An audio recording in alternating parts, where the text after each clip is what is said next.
Cuando llegó a la otra orilla, a la tierra de los Gadarenos, vinieron a su encuentro 2 endemoniados que salían de los sepulcros, feroces en gran manera, tanto que nadie podía pasar por aquel camino. Y clamaron diciendo: ¿qué tienes con nosotros, Jesús, Hijo de Dios?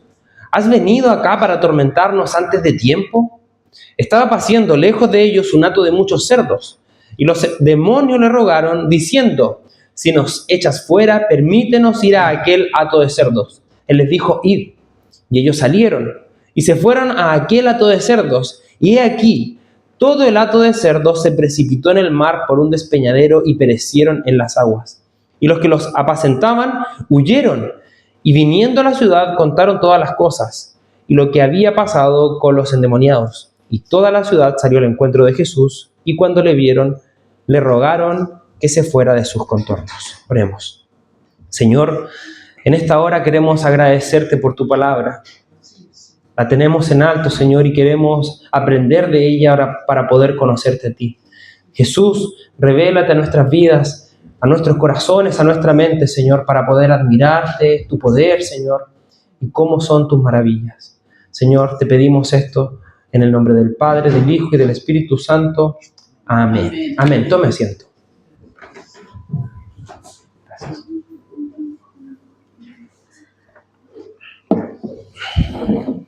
Cuando termina el Sermón del Monte, ¿se acuerdan que lo estudiamos? ¿Sí?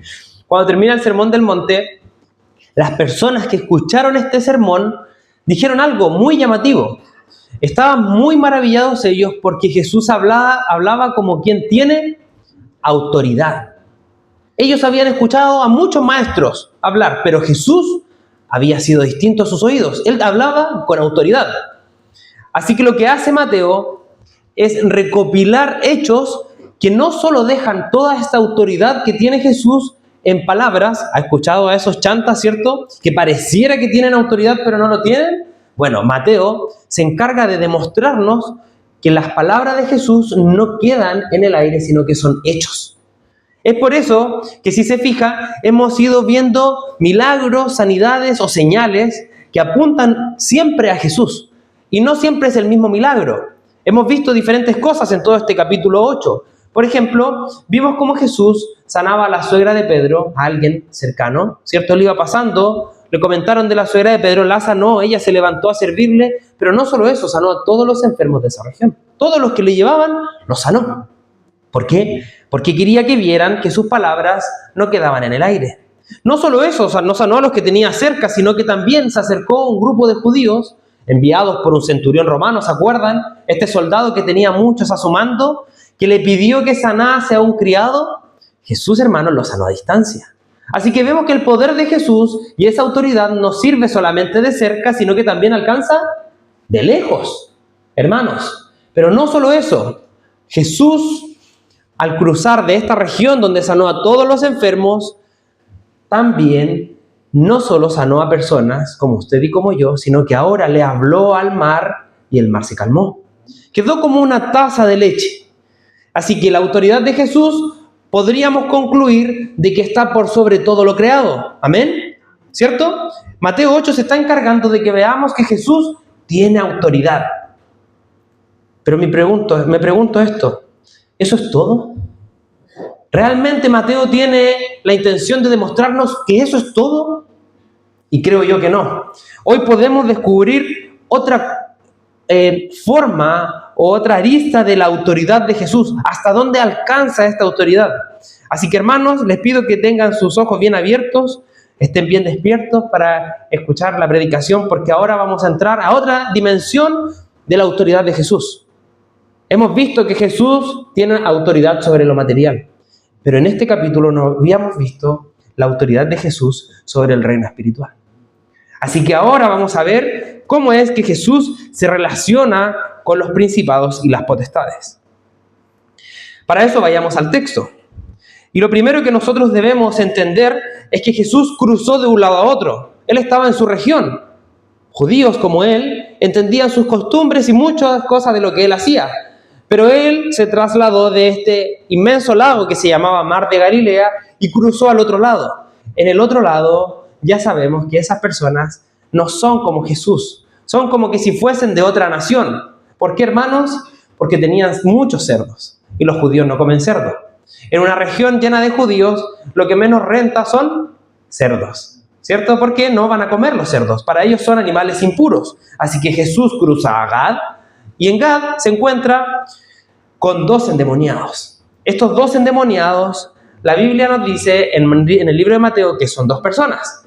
Pero los otros 2 evangelios sinópticos nos dicen que es 1. Hermanos, si algún día alguien le dice que esto es una contradicción de la palabra, ignore eso.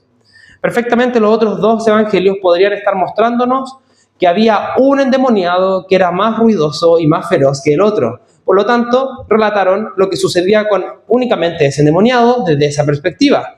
Pero Mateo nos dice que son 2. Así que si Mateo lo dice, vamos allá creyendo y afirmando que son 2 endemoniados. Estos 2 endemoniados eran feroces. Tan feroces que la gente huía de ellos. Pero Mateo es escueto en esto y no nos dice mucho. Pero Marcos va más allá. Fíjense lo que dice Marcos. Este tenía su morada en los sepulcros y nadie podía atarle, ni aun con cadenas, porque muchas veces había sido atado con grillos y cadenas. Mas las cadenas habían sido hechas pedazos por él y desmenuzados los grillos y nadie le podía dominar. Así que alguien del reino material o creado, como nosotros podríamos llamarlo, esto físico, trató de restringir con medios físicos a esta persona que estaba dominada por un demonio. Hermanos, eso para nosotros podría ser una locura, que entendemos quizás cómo funciona el mundo espiritual. Pero para ellos simplemente veían a alguien que estaba descontrolado, fuera de sus cabales, agresivo con las personas. Por lo tanto, lo que hacían una y otra vez era atarlo, hasta el punto que dijeron, no tenemos fuerza contra esta persona, la vamos a dejar ahí. Lejos. Mateo nos dice que ellos ni siquiera se atrevían a acercarse, así que quizás esa fue la conclusión final. ¿Para qué lo vamos a atar una y otra vez si se va a soltar? Mejor que él se vaya a unas cuevas, a esos sepulcros, y nosotros no nos acerquemos por ese camino. No solo eso, hermanos, el versículo 9 del libro de Marcos, de Marcos 5, nos dice que Jesús le preguntó, ¿cómo te llamas? Y él dice, Legión. Y una legión romana, bueno, él dice, Legión me llamo porque somos muchos, y una legión romana eran cercanos a 6.000 hombres. Así que no es difícil o no es improbable la conclusión de que esta persona tan fuera de sí tenía 6.000 demonios dentro.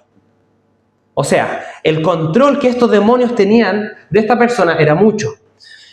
Y si no creemos que habían 6.000 demonios dentro de esta persona, lo que dice Marcos es que él dice que son muchos. Así que no es un demonio el que está controlando a este hombre, sino que son muchos, hermanos. Puede creer que no son 6.000, pero de que son muchos. Y que tienen un control total de esta persona y que son demasiado agresivos es algo real.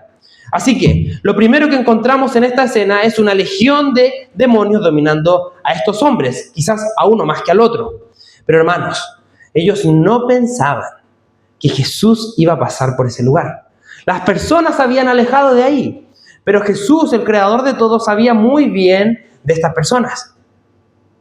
Creo yo que Jesús los conocía de antes de haber llegado ahí. Él quería pasar por ahí. Él quería demostrar que su poder no era solo sobre el mar, no era solo sobre las personas, sino que también sobre los principados y potestades, sobre los demonios.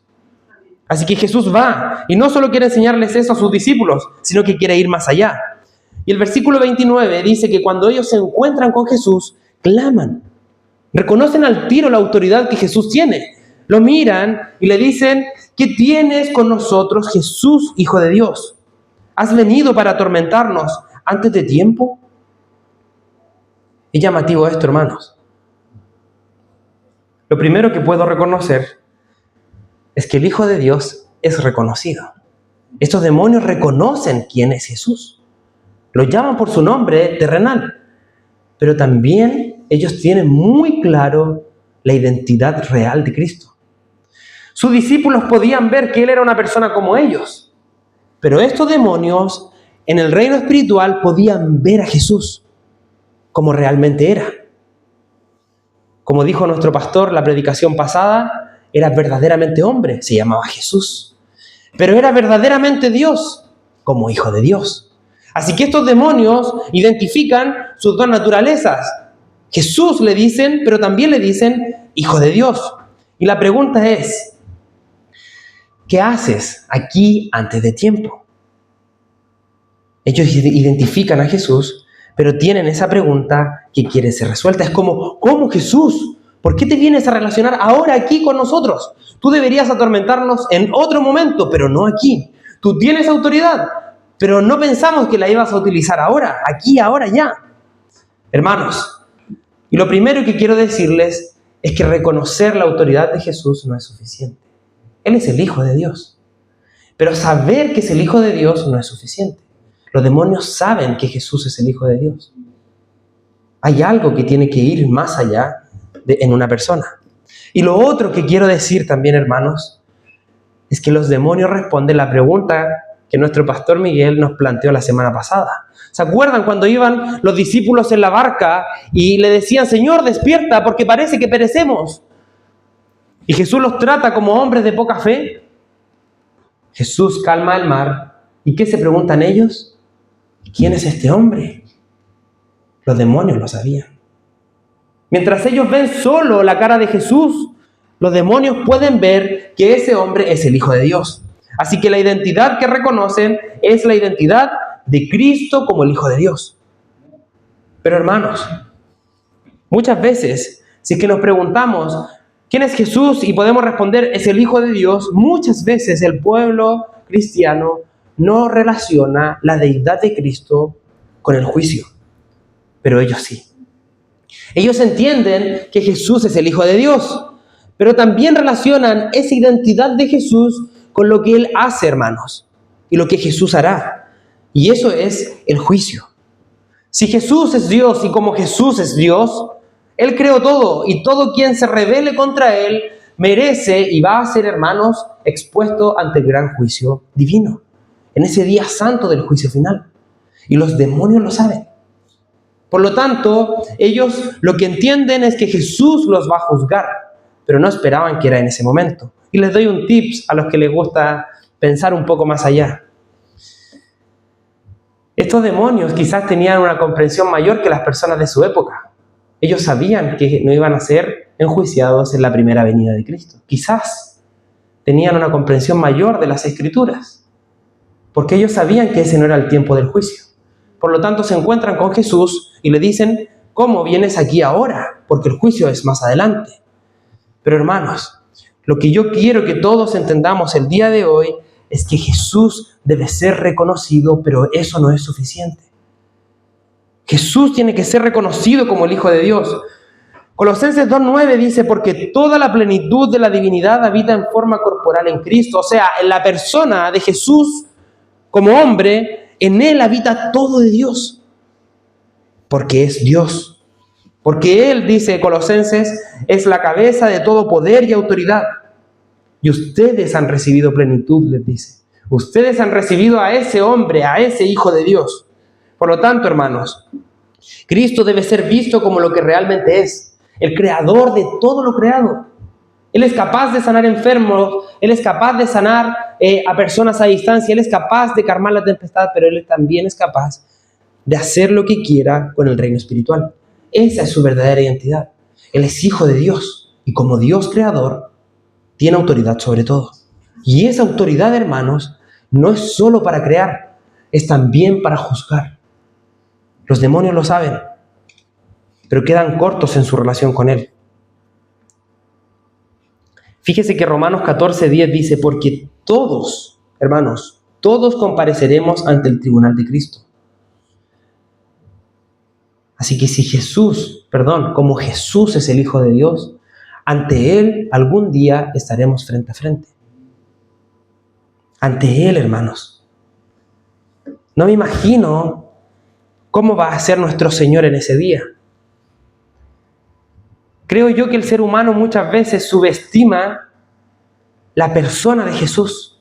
Sabemos que Jesús es el Dios creador, pero qué temor deberíamos tener ante ese Dios que se encarnó, hermanos, y que va a juzgar a todas las personas, porque todos compareceremos ante el tribunal de Cristo. ¿Qué temor debería eso producir en nosotros? Así que tengo un par de meditaciones que exponerles. Lo primero que quiero que meditemos, hermanos, es que la relación que tenemos que tener con nuestro Señor Jesús no debe ser solamente sabiendo que hay un juicio. Debemos ir más allá, porque los demonios saben que hay un juicio, pero no van más allá. Debemos nosotros entonces meditar en que no es solamente necesario saber que Cristo existe y que Él es Dios. Debemos dar un paso más allá y un paso de fe en creer que Jesús es nuestro Dios. ¿Se fija la diferencia? No es necesario decir o no es suficiente decir Jesús es el Hijo de Dios. Es necesario para ser salvo decir el Hijo de Dios es mi Dios. Yo creo que Él es mi Dios. Yo creo que Él me salvó. Y los demonios no son capaces de hacer eso. Lo otro que quiero que pensemos el día de hoy, hermanos, es que ellos saben que tienen un juicio. Se fijan que los demonios no claman diciendo, Señor, por favor, ten misericordia de nosotros y perdónanos. Ellos saben que perdón para ellos no hay. El Señor fue implacable con los demonios. Ellos se rebelaron en el cielo y quisieron seguir a Satanás. Hermanos, fueron todos desterrados y enviados lejos de la presencia del Señor. Pero esto a mí me lleva a meditar por qué Dios conmigo fue diferente. ¿Qué vio Dios en mí, hermanos? Que dijo a David, no lo voy a condenar de esa forma implacable y santa como lo hice con todos los demonios. ¿Qué vio Dios en mí? Y Tito 3:5 dice, nos salvó, no por obra de justicia que nosotros hubiéramos hecho, sino por su misericordia. Así que cuando yo veo que los demonios dicen, todavía no es el momento del juicio, yo le doy gracias a Dios, porque con nosotros fue diferente. Él nos vio y nos podría haber enjuiciado. Él podría haber dicho, todos ustedes merecen la condenación, y como la merecen, los voy a condenar. Pero no, hermanos, Él se encarnó para que el juicio no recayera sobre nuestras cabezas. Ese es nuestro Dios, quien es implacable con los demonios. Ellos no tienen una segunda oportunidad, pero con nosotros ha sido paciente y misericordioso, lleno de gracia y amor, perdonándonos cada uno de nuestros pecados. Nos lavó con su sangre y por el lavamiento que hace el Espíritu Santo en nuestros corazones. Y lo tercero, hermanos, que yo pensaba, es que la iglesia muchas veces se comporta, o en la iglesia hay muchas personas que se comportan como los demonios. Y no quiero decir que andan feroces por la vida, aunque unos andan más feroces que otros, que andan descontrolados, sino que quiero decir que reconocen simplemente que Dios existe, pero no quieren tener una relación más cercana con Él. Así como estos demonios. Simplemente reconocen que Jesús es Dios. Y dentro del pueblo visible de Dios hay muchas personas, hermanos, que no quieren tener una relación más allá con Cristo. Y es lo peor que alguien podría hacer. Es subestimar el poder y la autoridad que tiene Jesús como Hijo de Dios para el día del juicio final. Por lo tanto, hermanos, los exhorto a que se relacionen con Jesús. Vayan a Jesús, porque todo aquel que se acerca a Jesús no es echado fuera. Pero en el día del juicio final, donde todos compareceremos ante su tribunal, en ese día, hermanos, será tarde querer ir a buscarlo. Ese día será un día de juicio, no de arrepentimiento. Aproveche que hoy es el día para poder acercarse a Jesús. ¿Se entiende el primer punto? Jesús es reconocido por estos demonios como el Hijo de Dios. Así que podríamos concluir que el Hijo de Dios es reconocido, pero no basta simplemente con reconocerlo. Vayamos entonces al punto 2. El punto 2 nos va a mostrar que Jesús no solamente es el Hijo reconocido de Dios, sino que es el Hijo de Dios que reina. Y veamos cómo es que reina en esta circunstancia. Lo primero entonces es que el libro nos ha mostrado, Mateo 8, que Jesús tiene mucha autoridad, demasiada autoridad. Así que veamos cómo es que este gobierno y este poder ahora Jesús lo despliega. El versículo 30 al 32 dice así: estaba paciendo lejos de ellos un hato de muchos cerdos, y los demonios le rogaron diciendo: si nos echas fuera, permítenos ir a aquel hato de cerdos. Él les dijo: id. Y ellos salieron y se fueron a aquel hato de cerdos, Y aquí todo el hato de cerdos se precipitó en el mar por un despeñadero y perecieron en las aguas. Llamativo, ¿no? Creo que para poder entender esta parte debemos preguntarnos qué rol cumplen estos cerdos. ¿Por qué estos chanchos, porcinos, como usted les quiera llamar, fueron los sacrificados en esta circunstancia? Nadie es animalista aquí, ¿cierto? Un animalista lo primero que pensaría es ¿por qué Jesús hizo esto? ¿Por qué mató a todos esos cerdos? ¿Por qué no hizo perecer a 2 personas? El libro de Marcos nos dice que eran cerca de 2000 cerdos. Muchos, hermanos. Yo he pasado con Catherine atravesando como 500 cabras, hermanos, y pasaron como en media hora por al lado de nosotros, quizás 1 hora. No me imagino cómo debe ser estar rodeado de 2000 cerdos. Una cantidad impresionante en dimensión. Muchos cerdos. Y habían personas cuidando a estos cerdos, mirándolos. Y estos demonios lo que hacen, hermanos, es pedirle, clamarle nuevamente a Jesús y decirle, échanos a estos cerdos. Así que para poder descubrir qué es lo que trama Jesús, debemos preguntarnos por qué los cerdos. Y Juan Calvino, un gran teólogo como él, dice esto: Cristo concedió esto no para satisfacer el deseo de los demonios, sino que por la destrucción visible de los cerdos quedara manifiesta la violencia y furia con que habrían destruido al hombre si no hubieran sido contenidos por su poder. Hermanos, si hubiesen habido otros animales ahí, en otra región del mundo, quizás vacunos, quizás gallinas, hermanos, Jesús los hubiese enviado a esos animales. ¿Sí? ¿Por qué? Porque lo que Jesús quería, es muy probable que Él quería que en la región vieran que el poder de los demonios es un poder que es capaz de destruir una vida.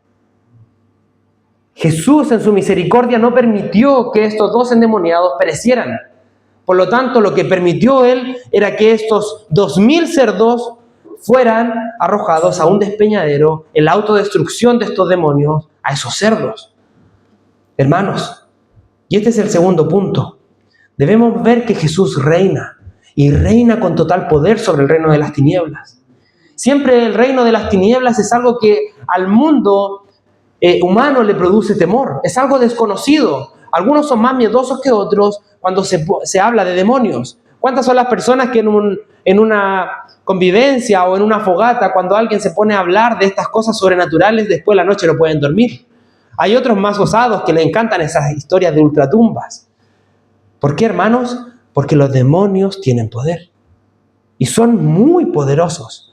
Capaces de tomar la vida de alguien y destruirla, así como estaban haciendo que esta persona se comportara de forma feroz. Así que no despreciemos el poder que tiene el enemigo dentro del reino espiritual. Nunca lo desprecie, nunca lo ignore. Y Jesús quería que todos tuvieran claro que son altamente destructivos. Así que si los demonios no se hubieran apoderado de los cerdos, nunca hubiera habido una prueba fehaciente, real, de que ellos son destructivos. Quizás las personas hubiesen visto simplemente que el problema eran estos 2 hombres gadarenos, pero Jesús les quiere mostrar que esos 2 hombres tienen un problema mayor. Están dominados por demonios. Y hace que esos cerdos ahora sean los dominados y se destruyan. El punto, hermanos, se entiende. Nunca subestima el poder del reino de las tinieblas. El diablo quiere destruirnos y quiere destruir a las personas que lo rodean, a todos los que están sin Cristo. Fíjese en el lenguaje que habla Pablo en Efesios 2. Después de decir que nos dio vida a nosotros cuando estábamos muertos en delitos y pecados, texto que hemos visto una y otra vez en los estudios, fíjese lo que dice el versículo 2. En los cuales anduvisteis en otro tiempo, siguiendo la corriente de este mundo conforme al príncipe de la potestad del aire, el espíritu que ahora opera en los hijos de desobediencia. Lo que Pablo está diciendo aquí es que todas las personas que no han recibido vida en Cristo, que están muertos espiritualmente, están siendo influenciados. Aquí lo llama el príncipe de la potestad del aire. Satanás, que anda rondando a las personas y que quiere influenciar en ellos con su poder. Y no quiero decir que en la vida todo el que no está aquí dentro de una iglesia o creyendo en Cristo está como un endemoniado. No quiero decir eso. Pero sí, hermanos, debemos tener claro que toda persona que está muerta espiritualmente está siendo influenciada por Satanás. Satanás quiere que las personas piensen y digan: mi pecado no es tan grave, yo soy mejor que esa otra persona que mata, asesina, que roba. Yo soy mejor que él, aunque yo me equivoco, pero en el final del día yo soy buena persona. Satanás quiere que lo destructivo del pecado tú no lo puedas ver. Satanás no quiere que tú mires realmente lo que se produce cuando el reino de las tinieblas domina a las personas. Pero hermanos, seamos sinceros. ¿Cuántas personas influenciadas por Satanás lo único que hacen es producir daño? Pero las personas de este mundo le echan la culpa al Señor de muchas catástrofes producidas por nosotros. Satanás quiere destruir y va a destruir.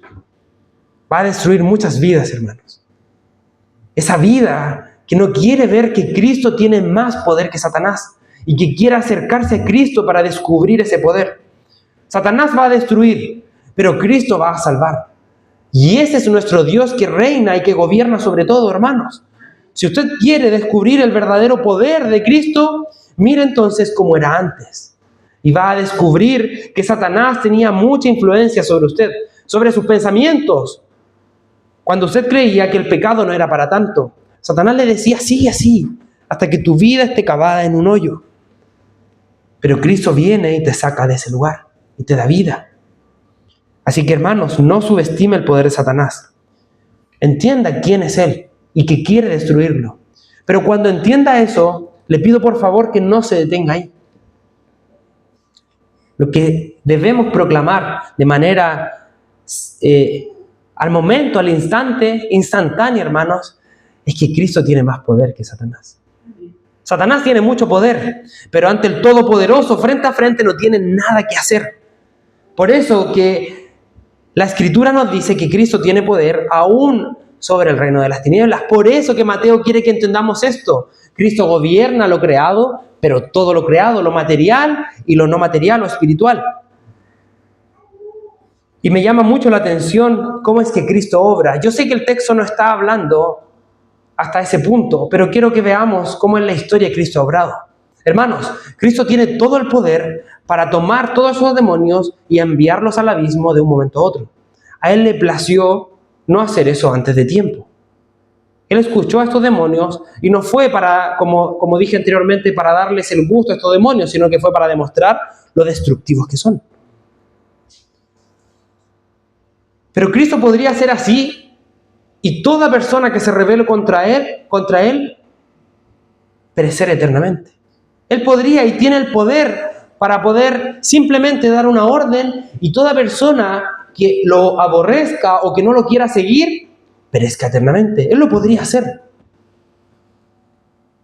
Pero Él vino, hermanos, y se encarnó. Y Él quiso demostrar su poder, no únicamente de esta forma, no sacando estos demonios de estas dos personas y enviándolos a los cerdos. Él quiso demostrar su amor y su poder yendo a la cruz. Es ahí donde Cristo despliega todo su poder. En una cruz. En una vil cruz, hermano. Es ahí donde Cristo realmente se muestra. Colosenses 2 dice esto. 13. Y a vosotros, estando muertos en pecados y en la incircuncisión de vuestra carne, os dio vida juntamente con Él, perdonándoos todos los pecados. Y fíjense lo que continúa diciendo. Anulando el acta de los decretos que había contra nosotros, que nos era contraria, quitándola de en medio y clavándola en la cruz, y despojando a los principados y a las potestades, y los exhibió públicamente, triunfando sobre ellos en la cruz. Si Dios hubiese obrado de una forma implacable como obró con los demonios, a todos nos debería haber exterminado de esta forma, en un abrir y cerrar de ojos. Pero Él quiso encarnarse y venir a morir por nosotros. Y demostró su poder, hermanos, clavando el acta de decretos que había contra usted y clavándola en la cruz. Es ahí donde triunfa. Si se fijan, el texto nos está revelando que Cristo tiene todo el poder, pero Él prefirió ir a una cruz humillarse, que las personas lo basurearan, lo insultaran, lo abofetearan y lo golpearan, hermanos, y así demostró su poder clavando el acta de decretos que había contra nosotros. ¡Qué glorioso es nuestro Señor! Porque nosotros podríamos pensar que una persona, mientras más poder tenga, más tiene que hacer regir su autoridad de una forma implacable y rígida, como los líderes de este mundo. Pero Jesús hace todo lo contrario. Él se humilla hasta lo sumo para poder salvar a todos los que tenían esta influencia de Satanás, todos los que iban a la destrucción eterna, todos los que, como los cerdos, íbamos a ser arrojados, pero no al agua, al lago de fuego que arde eternamente. ¡Qué glorioso es Cristo entonces!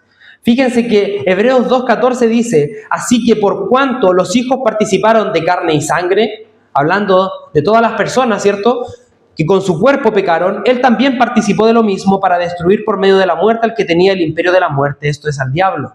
O sea, era necesario que el Dios vivo se encarnara, porque nosotros habíamos utilizado nuestros cuerpos para pecar. Por lo tanto, era necesario que Él viniera físicamente, hermanos, a entregarse en una cruz y morir por nosotros, para que el que había sometido nuestros cuerpos al pecado, en este caso Satanás, al diablo, Él lo destruyera por medio del mismo medio físico que el diablo había corrompido, el cuerpo y el alma del hombre. Por lo tanto, Él se presenta santo y puro en la cruz, hermanos, y cambia esos decretos. ¡Qué glorioso es Cristo entonces! Cuando quieras ver a Cristo entonces, no mires únicamente su poder al expulsar a estos demonios de estos hombres gadarenos, sino que mira también a la cruz. Y en la cruz podrás encontrar la salvación consumada del Señor. ¿Crees eso, hermano? Porque si lo crees, estás yendo un paso más allá que estos demonios. Ellos reconocían al Hijo de Dios, pero ellos no abrazaban esto con fe. Y yo lo abrazo con fe. Mi pregunta es, ¿lo abraza usted? ¿Usted cree que Jesús es el Hijo de Dios que se encarnó para someter al imperio que nos había dado un futuro destructivo para nuestra alma, y Él se encarnó para que ese imperio no tenga poder sobre nosotros? Si lo cree, hermanos, diga gloria a Dios porque Él me salvó. Y vayamos al tercer punto. El tercer punto es la conclusión de este pasaje. Ya nosotros vemos que estos demonios fueron expulsados, pero fíjense cómo es que la historia termina. Y Mateo la hace terminar de una forma muy rápida, así que permítanme leerle lo que Marcos dice. Vamos a leer Marcos y Mateo. Lo que nosotros sabemos es que estas personas se acercaron a Jesús. ¿Por qué? Porque estas personas que estaban cuidando todos estos cerdos vieron lo que sucedió y le dijeron: algo aquí pasó. Estos que estaban feroces ya no están feroces. Y estos cerdos que estaban cerca ahora están descontrolados y se desbarrancaron. Por lo tanto, la conclusión lógica de estas personas fue: el que estaba frente a estas personas mandó a esos espíritus sobre los cerdos, ¿se fijan? Y ellos huyeron a la ciudad y fueron a contarles a todos qué clase de persona ahí andaba rondando alrededor de ellos. Es muy probable que ellos todavía no se habían enterado quién era Jesús. Así que este fue el primer evento en donde pudieron ver su poder. Estas personas, por lo tanto, corren a la ciudad. Versículo 34 nos dice que ahora la ciudad viene a Jesús y le dice: por favor, le rogaron que se fuera de sus contornos. Deja nuestra localidad. A Jesús, hermanos, al que tiene todo poder, al Hijo de Dios, fueron y le dijeron: por favor, ándate de aquí. No queremos que estés aquí con nosotros.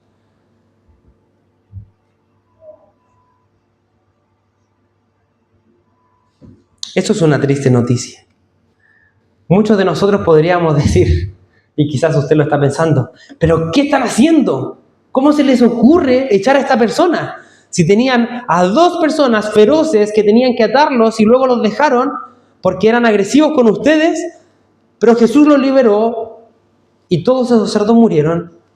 ¿Qué les pasa? ¿Qué hay en su cabeza que ustedes dicen: ándate de aquí? Quizás podrían hasta haber sido como los galileos, que los galileos le llevaron a todos los enfermos. Los galileos dijeron: este tiene poder, aprovechémonos de este poder. Ellos no, fueron aún quizás más hostiles con Jesús. Le dijeron: por favor, Jesús, vete de aquí. Y esto es una triste noticia.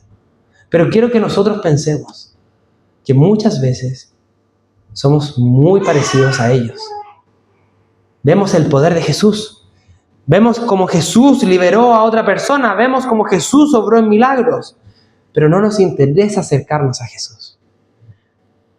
Y dentro de la iglesia y fuera de ella siguen existiendo personas así, que ven lo que Jesús hizo. Pueden ver con sus propios ojos. Quizás sentir dentro de su cuerpo esa sensación de incomodidad de tener lo santo frente a algo pecador como lo somos nosotros. Pero no son capaces de dar el paso al frente y decir, quiero acercarme a tu santidad. Y muchas personas quieren vivir lejos de su presencia. Quieren alejar a Jesús aún cuando vean todos sus milagros, señales y su poder.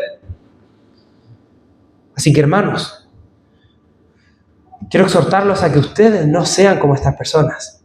Y quiero compararlos a estos gadarenos que le pidieron a Jesús que se fuera con los 2 gadarenos que estaban endemoniados. Pero antes,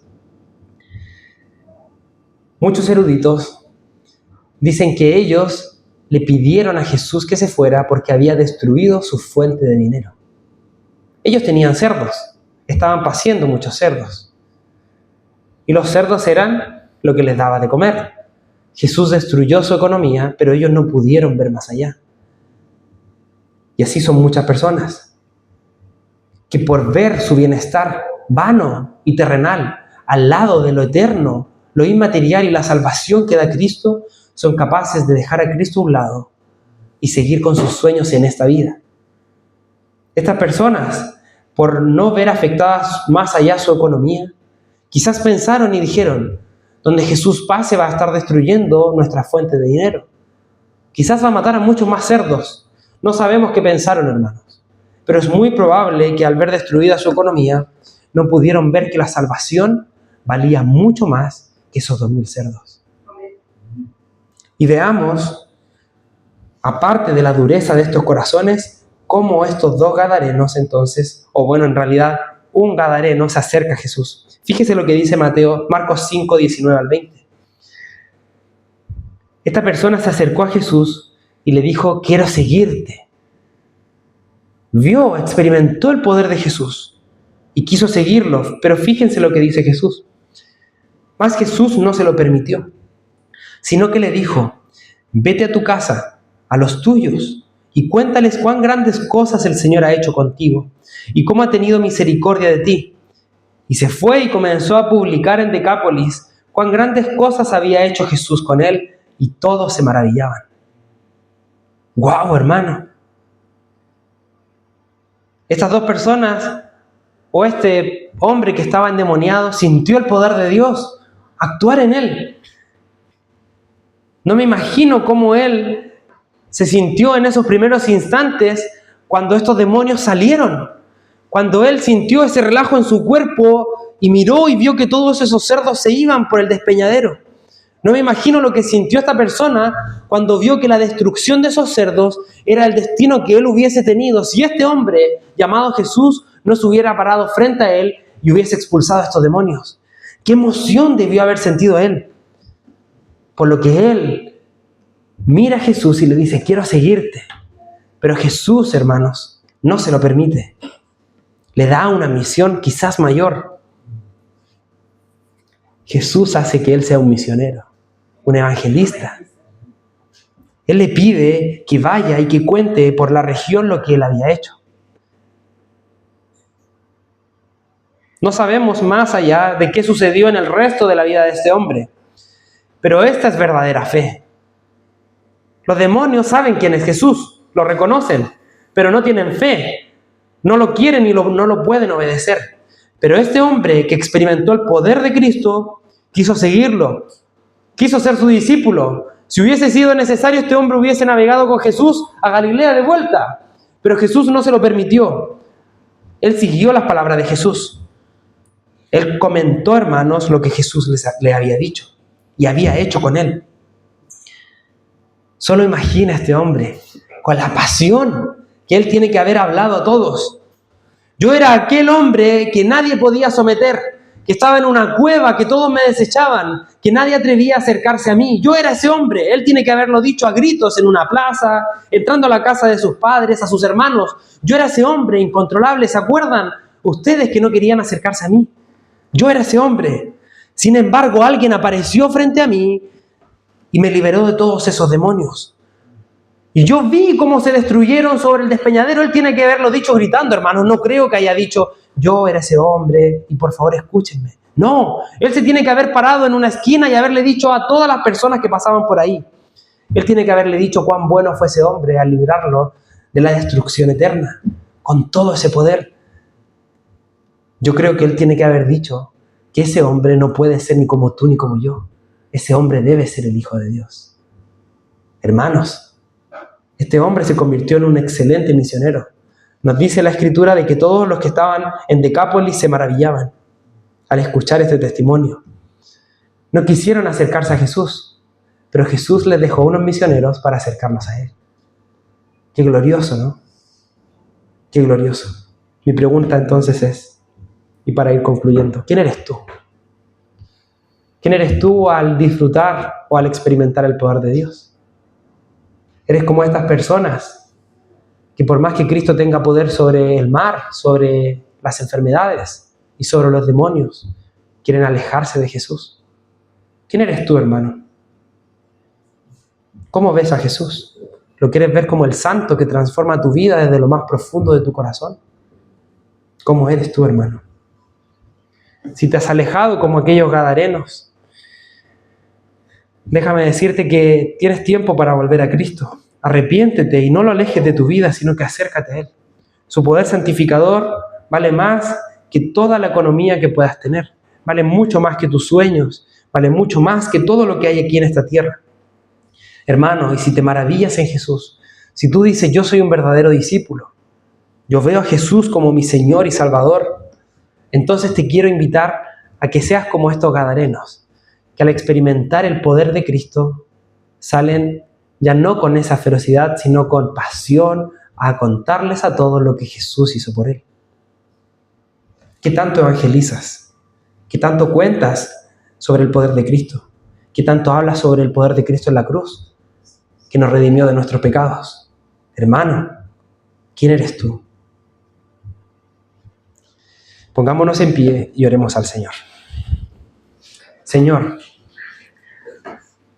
te damos infinitas gracias. Gracias, Señor Jesús, porque así como esos gadarenos que experimentaron tu poder, donde los rescataste del dominio de estos demonios, nosotros pudimos sentir tu poder, Señor, y nos libraste de la destrucción eterna. Te damos gracias, Señor, porque en la cruz clavaste esa acta de decretos que había contra nosotros. La clavaste ahí, Señor, y nos hiciste libres para ti. Y queremos vivir por ti. Queremos hablar de ti, Señor.